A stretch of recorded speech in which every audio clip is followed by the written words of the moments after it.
जैसे मैं देखता हूँ कि एक तरफ आप राजनीतिक पत्रकारिता करती रही हैं, लिखती रही हैं, और आपके बोलने का एक दबंग लहजा जो चाहिए होता है एक पत्रकार को, वो भी आपके पास रहा है, वो सारी चीजें रही हैं।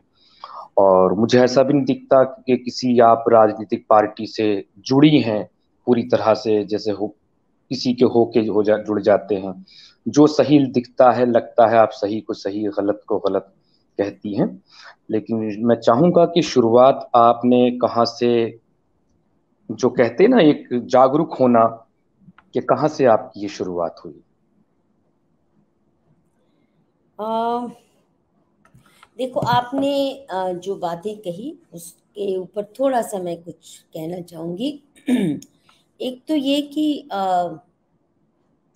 आपने मेरी निर्भीक पत्रकारिता की प्रशंसा की, उसके लिए धन्यवाद। परंतु मैं बता दूं, मैं पेशे से कभी पत्रकार नहीं रही, और ये मेरा पहले दिन से ही निर्णय था।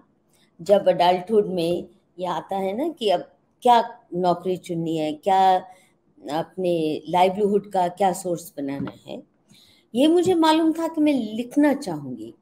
मैं सोशली एक्टिव रहना चाहूँगी, समाज में न्याय की प्रक्रिया को मजबूत करना चाहूँगी। ये बहुत तीव्र इच्छा थी और वो बचपन से थी। परंतु ये भी मेरा निर्णय था कि मैं अपनी कलम को कभी भी किसी की गुलाम नहीं बनाना चाहूँगी। तो इसलिए मैंने पत्रकारिता को पेशे के रूप में बिल्कुल नहीं चुना।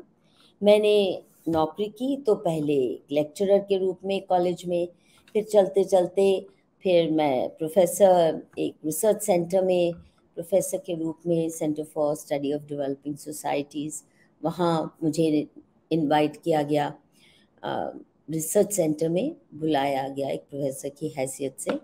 तो मेरी जर्नी जो रही है पत्रकारिता में, वो शुरुआत होती है उसकी मानुषी के स्थापन से। और 1978 में हमने एक ग्रुप बनाया था जो मानुषी पत्रिका का के गठन करने के लिए। और वो पत्रिका का भी अनोखा इतिहास है। मैं नई नई लेक्चरर बनी थी, तो हमारे पास कोई पैसे नहीं थे ज़्यादा। तो मैंने ये तय किया कि हम फॉरेन फंडिंग नहीं लेंगे, सरकारी फंडिंग नहीं लेंगे, इश्तिहार नहीं लेंगे। पैसा आएगा कहाँ से ये नहीं पता था, कहाँ से आएगा ये नहीं पता, पर मुझे पता है सरकारी फंडिंग लेने से आप गुलाम बन जाते हैं। क्या क्या आपके ऊपर आ जाती हैं रुकावटें। फॉरेन फंडिंग के तो मैं पहले दिन से बहुत ही खिलाफ थी, और मैं किसी ज़माने में अकेली आवाज़ होती थी इसके खिलाफ। और परंतु आज आप देखते हैं वो जो फॉरेन फंडेड एनजीओज हैं, फॉरेन फंडेड पत्रकार हैं, उनके बारे में कैसे कैसे सवालिया निशान उठ रहे हैं। उनको प्रेस्टिट्यूट्स तक कहा जा रहा है। तो वो भी मैंने रास्ता नहीं चुना, पर एक अनोखी जर्नी थी। और मानुषी के साथ मेरा रिश्ता देने का रहा। अपनी जेब से हमने निकाल के इस पत्रिका को 800 रुपये, महज 800 रुपये से शुरुआत की थी, अपनी ही तनख्वाह से निकाल के, दो चार लोगों ने, और फिर फंड रेजिंग थोड़ा बहुत किया।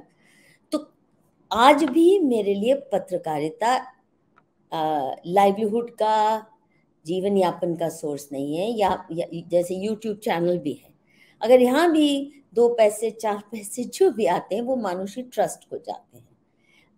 मेरी जो कमाई रही है वो एकेडेमिया से रही है। पहले टीचिंग में, फिर रिसर्च का काम, एकेडमिक रिसर्च का काम किया, और एक्टिविज्म भी उसी से जोड़ा। मेरा एक्टिविज्म और रिसर्च हमेशा जुड़ा रहा। ऐसे मैंने नहीं किया कि अपना सीवी, एकेडमिक सीवी बनाने के लिए उलझुल कुछ भी रिसर्च प्रोजेक्ट ले लो और लेखन को अलग रखो। तो क्योंकि मेरी पत्रकारिता पैसे के लिए नहीं है, और मैं इसलिए मेरी कलम आज़ाद है, मैं किसी पे डिपेंडेंट नहीं हूँ इसके लिए, इसलिए मेरी आवाज़ और कलम आज़ाद रही, जो आसान नहीं है। ये भी अग्नि परीक्षा है जो रोज़ आपको देनी पड़ती है। इस आज़ादी के लिए है, इस स्वतंत्रता के